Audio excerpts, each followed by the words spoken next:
Hi friends, welcome to మన Bommarillu. Upcoming రివ్యూలోకి వెళ్ళిపోదాం. అవని వేదవతి ఫ్యామిలీతో తన మనసులో మాట చెప్పడానికి గట్టిగా ఫిక్స్ అవుతుంది. చూడండి, మీరు బావకి నాకు విడాకులు తీసుకోండి అని అంటున్నారు. సరే, నేను బావకి విడాకులు ఇచ్చేస్తాను. కానీ నాకు కూడా ఒక జీవితం ఉంటుంది కదా, నేను ఒంటరిగా ఉండిపోలేను కదా. కాబట్టి నేను పెళ్లి చేసుకోవాలనుకుంటున్నాను. పెళ్లి చేసుకునేటప్పుడు ఈ తాళి తీసేయాలి కదా. ఒక్కసారి నా మెడలో నుండి నేను ఈ తాళి తీసేస్తే బావ ప్రాణానికే ప్రమాదం. ఆ విషయం మీ అందరికీ తెలుసు. కాబట్టి నేను ఈ తాళి తీసిన తర్వాత బావకి ఏదైనా జరిగితే నాకు సంబంధం లేదు అని నేను ఒక బాండ్ పేపర్ రాస్తాను. దానిపై మీ ఇంట్లో వాళ్ళందరూ సైన్ చేయాలి అని ఒక లిటిగేషన్ పెడుతుంది అవని. ఒక్కసారిగా శ్రీకర్, వేదవతి, ప్రసాదరావు అందరూ షాక్ అయిపోతారు. కృష్ణబాబు ఏముంది, సంతకం పెడతాడు శ్రీకర్ అని అంటాడు. లేదు, నాకు అవనితో విడాకులు తీసుకోవాలనేమి ఇష్టం లేదని ప్లేటు మార్చేస్తాడు శ్రీకర్. కదా, మీరు ఆ అగ్రిమెంట్కి ఎప్పుడు ఒప్పుకుంటే నేను కూడా విడాకుల పేపర్స్పై సంతకం పెడతాను అని హ్యాపీగా అక్కడి నుండి వాళ్ళ నోర్లు మూయించి వెళ్ళిపోతుంది అవని. అవని ఇచ్చిన షాక్కి షాక్ అయిపోతుంది నిహారిక అండ్ కృష్ణబాబు. ఇది ఇలా ఉండగా అర్చన నాగమ్మ పుట్ట దగ్గరికి వెళ్ళి, నాగమ్మ, మా నాన్నని ఎవరో ఒక హంతకుడు చంపాలని ప్రయత్నిస్తున్నాడు.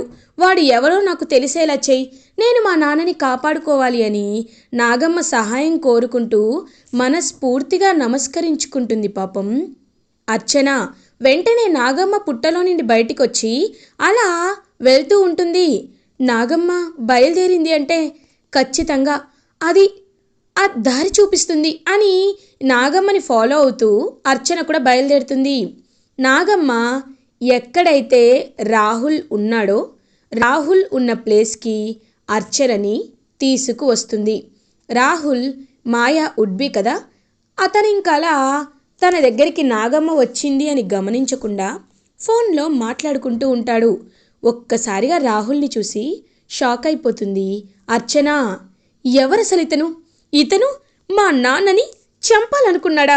ఈ విషయాన్ని ఎలా అయినా ఇంట్లో వాళ్ళకి, ముఖ్యంగా అమ్మకి చెప్పాలి. అప్పుడు ఇతని అంతం అమ్మ చూస్తుంది అని అవని దగ్గరికి బయలుదేరుతూ ఉంటుంది అర్చన. కరెక్ట్గా అదే టైంకి అవని మార్కెట్ కోసం నడుచుకుంటూ రావడంతో అవని దగ్గరికి పరిగెత్తుకుంటూ వస్తుంది అర్చన. అమ్మ అర్చన, ఏమైంది అలా పరిగెడుతున్నావు అని అడుగుతుంది. మేడం, నేను నాగమ్మ దగ్గరికి వెళ్ళి నాగమ్మని మనస్ఫూర్తిగా కోరుకున్నాను మేడం. అసలు శ్రీకర్ సార్ని చంపాలనుకుంది ఎవరో చూపించమని. నాగమ్మ నాకు సహాయం చేస్తుంది కదా, అందుకే నాకు ఒక వ్యక్తిని చూపించింది. రండి, మీకు కూడా అతన్ని చూపిస్తాను అని ఇంకలా రాహుల్ దగ్గరికి తీసుకువెళ్తుంది అర్చన అవనిని. అవని ఎవరమ్మా అని అడుగుతుంది. దూరంగా రాహుల్ మాట్లాడుతూ ఉంటే, అదిగోండి మేడం, అతనే అతనే ఆ దుర్మార్గుడు అని అంటుంది అర్చన. ఒక్కసారిగా రాహుల్ని చూసి షాక్ అయిపోతుంది అవని. ఇతనా? ఇతన్ని ఎక్కడో చూసినట్టుందే అని ఆలోచిస్తూ ఉంటుంది అవని. ఇంకలా అతను ఫోన్ కాల్ మాట్లాడి అలా స్ట్రైట్గా తిరిగి చూసేసరికి అవని రాహుల్ని చూసి ఒక్కసారిగా షాక్ అవుతుంది. ఎందుకంటే రాహుల్ మాయాని పెళ్లి చేసుకోబోతున్న ఫియాన్సీ కాబట్టి. ఇదేంటి, ఇతను మాయాని పెళ్లి చేసుకోబోయే ఫియాన్సీ కదా, అలాంటిది ఇతనికి బావని చంపాల్సిన అవసరం ఏంటి అని షాక్ అయిపోతుంది. మేడం, రండి మేడం, వాడి దగ్గరికి వెళ్ళి వాడిని అడిగి కడిగేద్దాం. ఎందుకు సార్పై అంత పగ పెంచుకున్నారో అడుగుదాం మేడం అని అంటుంది అర్చన. వద్దమ్మా, వద్దు, నాకు అతను తెలుసు. అతను చిన్న వ్యక్తి కాదు. అతను ఎందుకు ఇలా చేస్తున్నాడో ముందు తెలుసుకోవాలి. కారణం తెలుసుకున్న తర్వాతే మనం అతనితో మాట్లాడదాం. ఇంక ఈ విషయం నాకు చెప్పావు కదా, నువ్వేమీ ఈ విషయాల గురించి దిగులు పెట్టుకోవద్దు. నువ్వు ఇంటికి వెళ్ళు, నేను జరిగిందంతా చూసుకుంటాను అని ఇంకా ఆలోచనలో పడుతుంది అవని. ఇది ఇలా ఉండగా మాయ సిఐతో మాట్లాడుతూ ఉంటుంది. హలో ఇన్స్పెక్టర్ గారు, మీరు ఏం చేస్తారో తెలీదు. టెంపుల్లో ఉన్న చుట్టుపక్కల ఉన్న సీసీటీవీ ఫుటేజెస్ మొత్తం చెక్ చేయించి శ్రీకర్పై అటాక్ చేసింది ఎవరో ఖచ్చితంగా నాకు తెలుసుకొని మీరే ఇన్ఫర్మేషన్ ఇవ్వాలి అని కాల్ కట్ చేస్తుంది. వెంటనే అక్కడికి శశిధర్ వస్తారు. అమ్మా, ఎవరి గురించి మాట్లాడుతున్నావు? వాట్ హ్యాపెన్ బేబీ అని అడుగుతారు శశిధర్ మాయాని. ఇంక మాయా, డాడ్, పాపం డాడ్, శ్రీకర్ గారిని ఎవరో చంపాలని చూస్తున్నారు. అందుకే ఎవరో తెలుసుకోవాలని, అసలు అటాక్ చేసింది ఎవడో దొరకాలి అని ఇప్పుడే సిఐ గారితో మాట్లాడుతున్నాను అని అంటారు. బేబీ, ఒక విషయం చెప్తున్నాను. He is just an employee. ఒక ఎంప్లాయీ కోసం నువ్వు ఇంత టెన్షన్ పడ్డం నాకు చాలా ఎంబాసింగ్గా ఉంది. యాక్చువల్లీ ఇలా నేను ఎప్పుడు నిన్ను చూడలేదు అని అంటారు. డాడ్, ఏ ఎంప్లాయీ అయితే ఏంటి, ఎంప్లాయీస్ ఆర్ ఫ్యామిలీ అని మీరే అంటూ ఉంటారు కదా. ఎవరికి జరిగినా నేను ఇలాగే బాధ్యత తీసుకుంటాను. కాకపోతే శ్రీకర్పై ఇంకొంచెం ఎక్కువ అని అంటుంది మాయా. వాట్, ఎందుకు అని అడుగుతారు. అంటే మీకు త్వరలో తెలుస్తుంది, ఇప్పుడు నన్నేం అడగద్దు అని మాయా అక్కడి నుండి వెళ్ళిపోతుంది. Something is wrong. శ్రీకర్తో మాయా మాట్లాడినప్పుడు కానీ, బిహేవ్ చేస్తున్నప్పుడు కానీ ఏదో తెలియని ఒక హ్యాపీనెస్ బేబీ మొహంలో కనబడుతుంది. అసలు ఏం జరుగుతుంది? బేబీ నా దగ్గర ఏదో నిజం దాస్తుందా? లేదు లేదు, తను దాచే టైప్ కాదు, ఏదైనా ఓపెన్గా చెప్పే టైప్. నో, నా బేబీ నా దగ్గర ఏదీ దాచదు అని మనసులో అనుకుంటూ శశిధర్ అక్కడి నుండి వెళ్ళిపోతారు. ఇది ఇలా ఉండగా వేదవతి అటు ఇటు తిరుగుతూ ఆలోచిస్తూ ఉంటుంది. ఇంకలా అవని చెప్పిన మాటల్ని గుర్తు చేసుకుంటూ ఉంటుంది.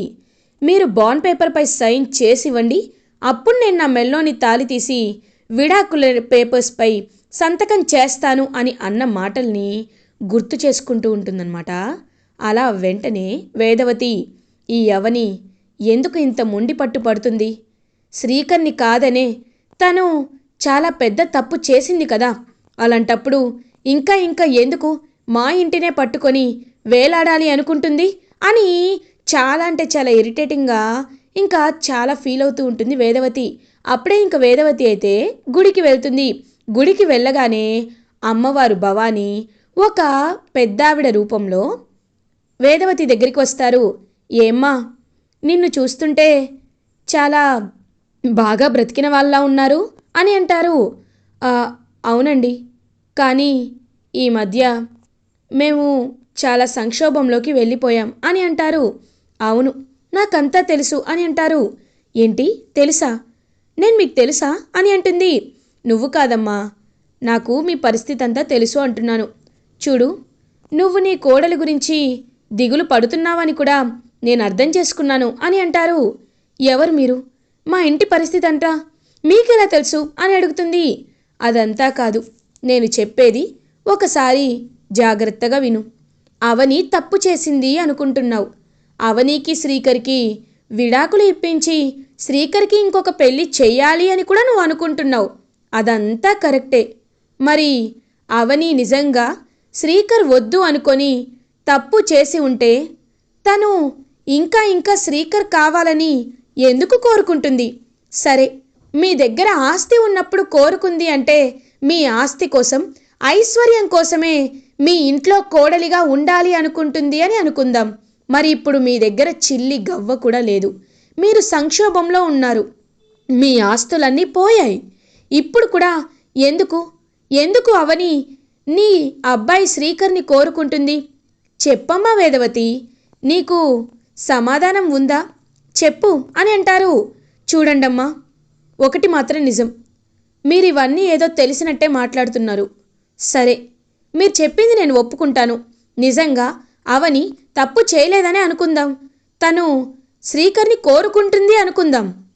అలా అయితే రిపోర్ట్స్ ఎందుకు తప్పొస్తాయి? రిపోర్ట్స్ అయినా పక్కన పెట్టిన డాక్టర్ ఎందుకు అబద్ధం చెప్తారు? డాక్టర్ కావాలని అబద్ధం చెప్పరు కదా అని అంటారు. మనుషుల చెప్పే మాటల్ని, రిపోర్ట్స్లో వచ్చే అక్షరాలని నమ్ముతున్నావు వేదవతి. కానీ ఒక్కటి గుర్తుపెట్టుకో, త్వరలో నువ్వు ఎంతో బాధని అనుభవిస్తావు. అవనికి నీ కన్నీళ్లతో తన కాళ్ళని కడుగుతావు. అవని లాంటి పవిత్రురాల్ని ఎందుకు అవమానించానా, అనుమానించానా అని ఖచ్చితంగా బాధపడతావు. ఇది జరుగుతుంది, జరిగి తీరుతుంది. నీకు నిజ నిజాలు తెలియడానికి ఇంకాస్త సమయం పడుతుంది. కానీ ఒకటి మాత్రం నిజం, అవని ఎలాంటి తప్పు చేయలేదని, నీ దగ్గర సరైన సాక్ష్యం ఉన్నా అవన్నీ అబద్ధాలే అని త్వరలో నిరూపితమవుతాయి అని ఇంకలా అక్కడి నుండి వెళ్ళిపోతారు ఆ పెద్దావిడ. అసలు ఎవరివిడ? ఈవిని నేనెప్పుడూ ఎక్కడా చూడలేదు. అవనీనే కావాలని ఇలాంటి పెద్దావిడ్ని తీసుకొచ్చుంటుంది, మనల్ని మ్యానిపులేట్ చేయాలనుకుంటుంది. కానీ నేను నేను అస్సలు లొంగను కదా అని ఇంకా అలా వేదవతి దేవుని దర్శనం చేసుకొని అక్కడి నుండి ఇంటికి వెళ్ళిపోతుంది. ఇది ఇలా ఉండగా అవని శ్రీకర్ ఆఫీస్కి రీచ్ అవుతారు. మాయ శ్రీకర్తో, శ్రీకర్ మీరు ఆఫీస్కి ఎందుకు వచ్చారు, ఇంట్లోనే ఉండలేకపోయారా అని అంటారు. లేదు, నేను ఆఫీస్కి రాకపోతే ఎలా అండి అని అంటారు.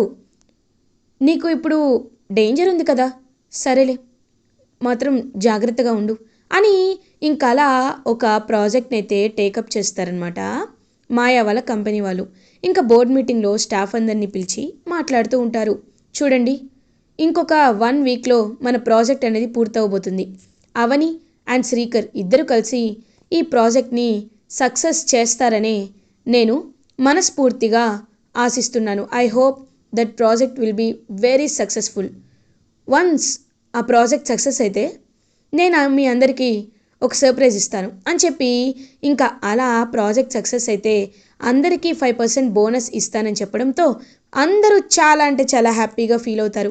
ఇంకా శ్రీకర్ కూడా ఎంతో హ్యాపీగా అలా బయటికి వస్తూ ఉంటాడు. కరెక్ట్గా అప్పుడే రాహుల్ మాస్క్ పెట్టుకొని శ్రీకర్ వైపు గన్ ఎయిమ్ చేస్తూ ఉంటారు. ఎలా అయినా ఇవాళ మాత్రం వీడు మిస్ అవ్వకూడదు, మిస్ అయితే ఇంకా అయిపోయినట్లే, నేనేమి చేయలేను అని చెప్పి ఇంకా అలా గన్తో షూట్ చేద్దామని వెళ్ళేలోపు ఒక్కసారిగా చెయ్యి పట్టుకుంటుంది అవని. ఒక్కసారిగా అవని చూసి షాక్ అయిపోయి ఇంకా పరిగెత్తాలనుకుంటాడు రాహుల్. వెంటనే రాహుల్ని పట్టుకొని బాగా కొట్టి రాహుల్ మాస్క్ని తీస్తుంది అవని. ఒక్కసారిగా రాహుల్ అని తెలిసి ఇంకా అలా శ్రీకర్, మాయ అందరూ షాక్ అయిపోతారు. వాట్ ఈస్ దిస్ రాహుల్, అయినా నువ్వెందుకు శ్రీకర్ని చంపాలనుకుంటున్నావు అని అడుగుతుంది మాయా. చూడు, నీకు తెలిసి కూడా తెలియనట్టు నటించొద్దు అని అంటాడు. వాట్ ఆర్ యూ టాకింగ్, నాకేమీ అర్థం కావట్లేదు.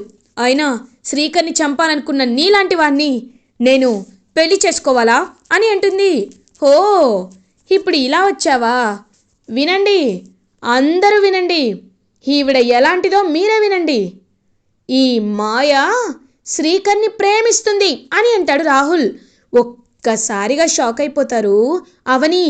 ఇంకా మాయ అలా చూస్తూ ఉంటే శ్రీకర్ కూడా మాయ వైపు చూస్తూ ఉంటాడు. ఏంటి, నాతో ఎంగేజ్మెంట్ చేసుకొని వీడిని ప్రేమించి పెళ్లి చేసుకోవాలనుకుంటున్నావా? అందుకే నీ విషయాన్ని అందరితో చెప్పాను. ఇప్పుడు నువ్వే నన్ను చొచ్చినట్టు పెళ్లి చేసుకోవాలి, లేకపోతే నీ పరువు పోతుంది అని గట్టిగా చెప్పడంతో ఒక్కసారిగా మాయ రాహుల్ చెంప పగలగొడుతుంది. చి ఈడియట్, నువ్వు నా ఆస్తి కోసమే నన్ను పెళ్లి చేసుకోబోతున్నావని నాకు ముందే తెలుసురా, అందుకే నా జాగ్రత్తలో నేనున్నాను. ఇలా నా క్యారెక్టర్ని బయట పెట్టడానికి నీకు సిగ్గులేదు? అవును, నిజమే, నేను శ్రీకర్ని ప్రేమిస్తున్నాను. సో వాట్, టైం తీసుకొని చెప్పాలనుకున్నాను, బట్ నువ్వే విషయాన్ని అందరి ముందు బయట పెట్టేశావు. ఇప్పుడు నాకు ఎలాంటి ప్రాబ్లం లేదు. శ్రీకర్, వీడితో నేను పెళ్ళిని బ్రేకప్ చేసుకుంటున్నాను. ఈ రాహుల్ నాకు కరెక్ట్ కాదు.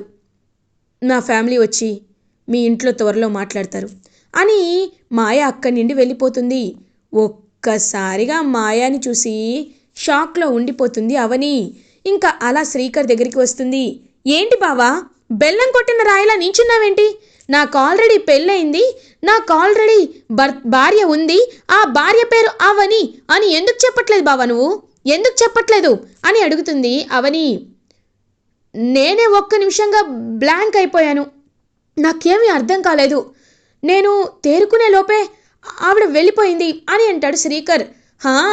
ఇలాగే చెప్పు నువ్వు, రేపు తన ఫ్యామిలీతో ఇంటికి వస్తుందంట, ఒకవేళ జరగరాందేమైనా జరిగితే అని వార్నింగ్ ఇచ్చి అలా అవని అక్కడి నుండి వెళ్ళిపోతుంది. అయినా మాయ ఇంతలా ఇలా ఉంటుందని నేను అస్సలు అనుకోలేదు.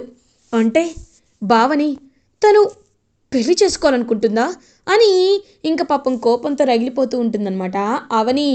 ఇది ఇలా ఉండగా మార్నింగ్ అవుతుంది.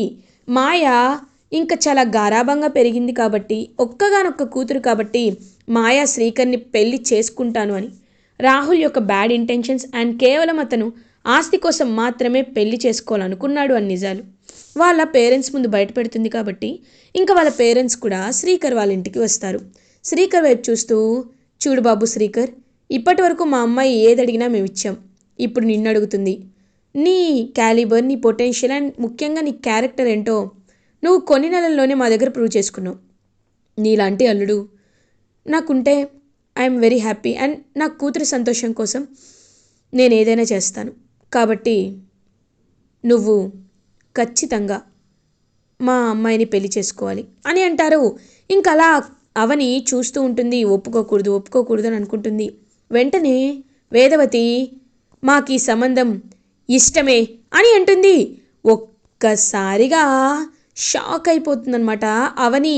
శ్రీకర్ కూడా అమ్మ అని అంటాడు. రేయ్ నీకేం తెలియదు, నువ్వు ఊరుకో, మాకు ఈ సంబంధం ఇష్టమేనండి, త్వరలోనే పెళ్లి ముహూర్తాలు పెట్టుకుందాం అని అనేసరికి ఇంకలా ఒక్కసారిగా షాక్లో ఉండిపోతుంది అవని.